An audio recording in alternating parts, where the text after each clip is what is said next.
भारत, हर वक्त सच के साथ। नमस्कार, आप देख रहे हैं यू भारत और आपके साथ मैं हूं निशा। बुलेटिन की शुरुआत करेंगे उससे पहले एक नजर सुर्खियों पर।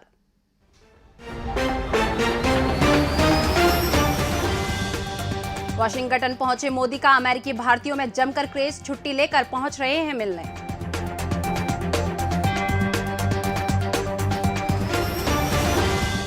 विपक्षी नेता मोदी सरकार के खिलाफ हुए एकजुट, कोरोना को लेकर किया संयुक्त हमला।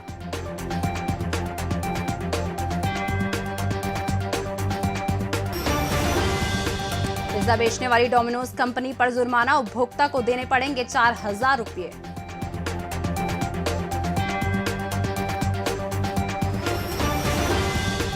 चार साल की मासूम से दुष्कर्म, 40 साल के पड़ोसी ने दिखाई हैवानियत।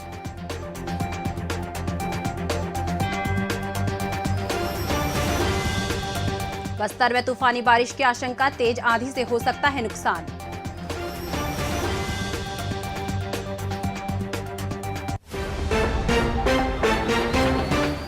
अब खबरें विस्तार से। अपनी विदेश यात्रा पर अमेरिका पहुंचे मोदी के स्वागत में जुटी भारतीयों की भीड़, छुट्टी लेकर व्हाइट हाउस के आगे जुटे कई भारतीय। कुचिपुड़ी नृत्य भी हुआ। कुछ ने कहा मोदी लिखेंगे नई कहानी, जबकि कोविड के चलते इस बार प्रधानमंत्री का कोई सार्वजनिक कार्यक्रम या पब्लिक गैदरिंग नहीं थी। प्रधानमंत्री नरेंद्र मोदी ने शुक्रवार रात अमेरिकी राष्ट्रपति जो बाइडेन से मुलाकात की थी। करीब 1 घंटे चली इस मुलाकात का भारतीय अमेरिकियों को बेसब्री से इंतजार था। पाकिस्तान के प्रधानमंत्री इमरान खान ने संयुक्त राष्ट्र महासभा को संबोधित करते हुए कहा, जो तय माना जा रहा था। इमरान ने कश्मीर और अफगानिस्तान पर ही अपने भाषण का फोकस रखा। उन्होंने आरोप लगाया कि कश्मीर में एक तरफा कदम उठाकर भारत ने जबरन कब्जा किया है। इमरान के इस बयान का भारत ने करारा जवाब दिया है। संयुक्त राष्ट्र में भारतीय डिप्लोमेट स्नेहा दुबे ने कहा कि पूरा जम्मू कश्मीर और लद्दाख हमेशा से भारत के अभिन्न हिस्से रहे हैं और रहेंगे। अरुणाचल प्रदेश के पंगिन में शनिवार को भूकंप के झटके महसूस किए गए। रिएक्टर पैमाने पर इसकी तीव्रता 4.5 रही। नेशनल सेंटर फॉर सिस्मोलॉजी के मुताबिक आज सुबह 10:11 पर भूकंप के झटके से धरती कांपी। अभी तक किसी तरह के जान माल के नुकसान की खबर नहीं मिली है। पंजाब की तर्ज पर अब राजस्थान कांग्रेस में भी बदलाव का ब्लूप्रिंट तैयार हो रहा है। सचिन पायलट ने शुक्रवार को दिल्ली में राहुल गांधी और प्रियंका गांधी से मुलाकात की। पायलट ने दोपहर बाद जयपुर से दिल्ली पहुंचे और शाम को उनकी राहुल गांधी से उनके आवास पर लंबी मुलाकात हुई। 7 दिन में राहुल गांधी के साथ उनकी ये दूसरी मुलाकात है। 17 सितंबर को भी सचिन की राहुल गांधी से लंबी चर्चा हुई थी। भोपाल में 100% लोगों को कोरोना वैक्सीन का पहला डोज लगा दिया गया है। अब भोपाल ये उपलब्धि हासिल करने वाला मध्य प्रदेश का दूसरा जिला बन गया है। शहर में टीका न लगवाने वाले केवल 9,000 लोग ही बचे हैं, जिनकी तलाश जारी है।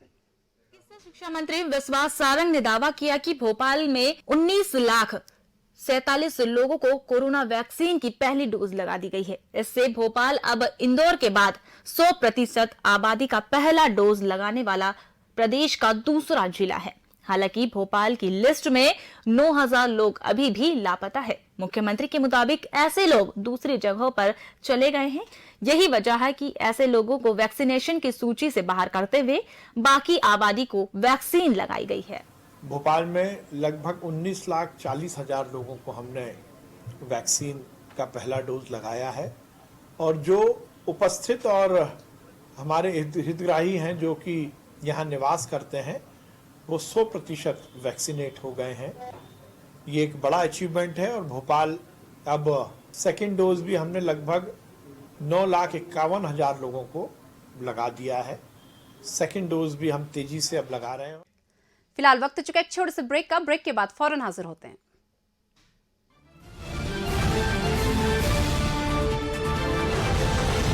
हम हैं यू भारत, हर वक्त सच के साथ। सनसनी नहीं, सिर्फ सरोकार, विश्वसनीयता के साथ सटीक खबरें, हर मुद्दे की पड़ताल, हर मुद्दे पर नजर, चप्पे चप्पे की खबर, सरकार से करेंगे सवाल, बनेंगे जनता की आवाज। हम हैं यू भारत, हर वक्त सच के साथ।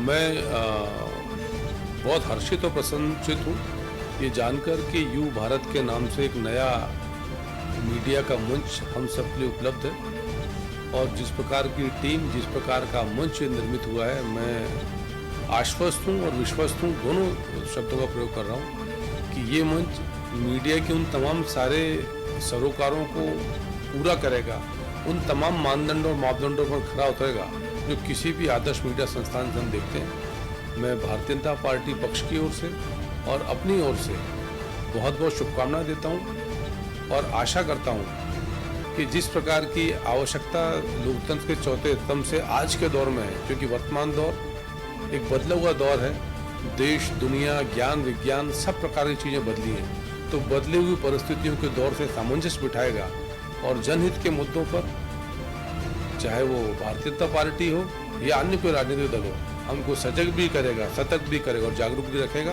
बहुत सारी शुभकामनाएं, धन्यवाद। हम हैं यू भारत, हर वक्त सच के साथ।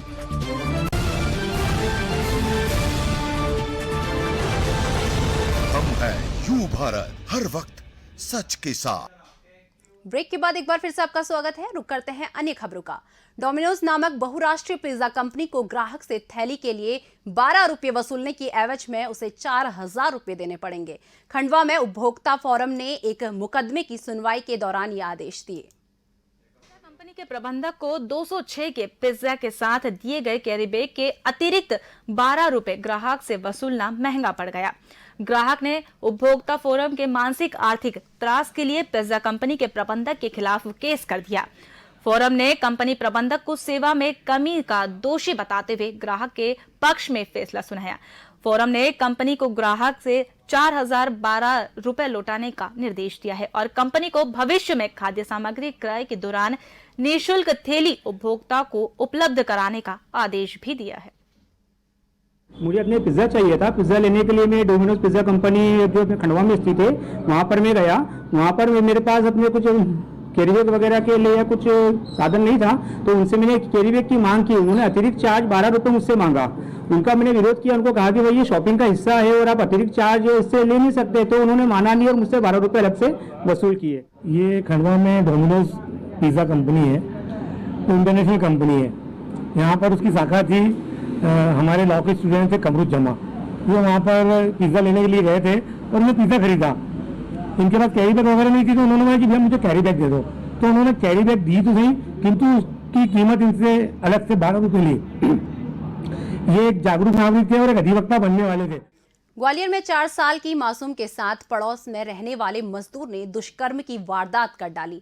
पुलिस ने आरोपी के खिलाफ पास्को एक्ट में मामला दर्ज कर लिया है और उसे गिरफ्तार कर लिया है। पूरे मामले का खुलासा 10 दिन बाद उस वक्त हुआ जब मासूम की तबीयत बिगड़ने लगी और वो उदास रहने लगी, जिसके बाद थाना ग्वालियर में मासूम की मां ने मामला दर्ज कराया, जिसके बाद आरोपी को गिरफ्तार कर लिया गया है। घर के बाहर खेल रही 4 साल की मासूम को चॉकलेट खिलाने के बहाने पड़ोस में रहने वाले 40 साल का पप्पू बाथम अपने घर ले गया। सूने घर में आरोपी ने दुष्कर्म की वारदात को अंजाम दिया और डरा धमकाकर बालिका को घर वापस भेज दिया। घटना के बाद बच्ची उदास रहने लगी। 10 दिन बाद बच्ची की तबीयत बिगड़ी तो मासूम ने पूरी घटना बताई। इसके बाद बच्ची को मां ग्वालियर थाने लेकर पहुंची और शिकायत दर्ज कराई। पुलिस ने मामले को तत्परता दिखाते हुए तत्काल आरोपी को गिरफ्तार कर लिया और मामले की जांच में जुट गई। थाना ग्वालियर क्षेत्र में अक्कड़ की बगिया लदेड़ी क्षेत्र में की एक महिला द्वारा शिकायत की गई है कि उसकी 4 साल की बेटी के साथ पड़ोस में रहने वाले व्यक्ति द्वारा दुष्कर्म किया गया। पुलिस ने प्रथम दृष्टया FIR पंजीबद्ध कर ली, आरोपी की गिरफ्तारी कर ली और मेडिकल के बाद जिस तरह की साक्ष्य आएंगे वो कार्रवाई। छत्तीसगढ़ में शर्मसार कर देने वाला मामला सामने आया है। यहां जसपुर स्थित समर्थ दिव्यांग केंद्र में केयर टेकर और चौकीदार ने नशे की हालत में जमकर उत्पात मचाया। नशेड़ी कर्मचारियों ने दिव्यांग बच्चों से मारपीट और अश्लील हरकत की है। आरोपियों ने बच्चों के कपड़े फाड़ दिए और उन्हें नग्न हालत में कैंपस में भगाने के लिए मजबूर कर दिया। नशे में धुत चौकीदार ने 15 साल की एक बच्ची से दुष्कर्म भी किया और कई अन्य बच्चों के साथ यौन उत्पीड़न की बात भी सामने आई है। घटना 3 दिन पुरानी है। जब बच्चियों से उनके परिजन मिलने पहुंचे तो इसका पता चला। पुलिस ने आरोपियों के खिलाफ मामला दर्ज कर उन्हें हिरासत में ले लिया है और उनसे पूछताछ की जा रही है। बंगाल की खाड़ी में चक्रवाती तूफान की वजह से छत्तीसगढ़ के बस्तर संभाग में बड़ा मौसमी खतरा मंडरा रहा है। मौसम विभाग के मुताबिक 26-27 सितंबर को बस्तर के जिलों में कुछ स्थानों पर भारी बारिश की आशंका जताई जा रही है। बस्तर, दंतेवाड़ा और बीजापुर जिलों में 40 से 50 किलोमीटर प्रति घंटा की रफ्तार से हवाएं चल सकती हैं। रायपुर मौसम विज्ञान केंद्र के मुताबिक इस समय उत्तर पूर्व बंगाल की खाड़ी और उससे लगे पूर्व मध्य बंगाल की खाड़ी के ऊपर एक लोअर प्रेशर बना हुआ है। शनिवार सुबह 5:30 बजे की रिपोर्ट के मुताबिक यह गहरे प्रेशर में बदल गया।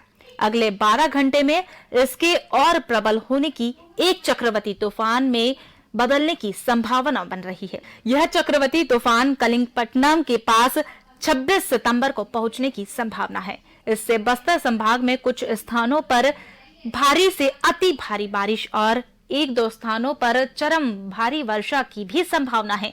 इसके साथ ही तेज चक्रवाती आंधी से कुछ कच्चे घरों और पेड़ों को नुकसान हो सकता है। फिलहाल इस बुलेटिन में बस इतना ही। मुझे दीजिए इजाजत। नमस्कार।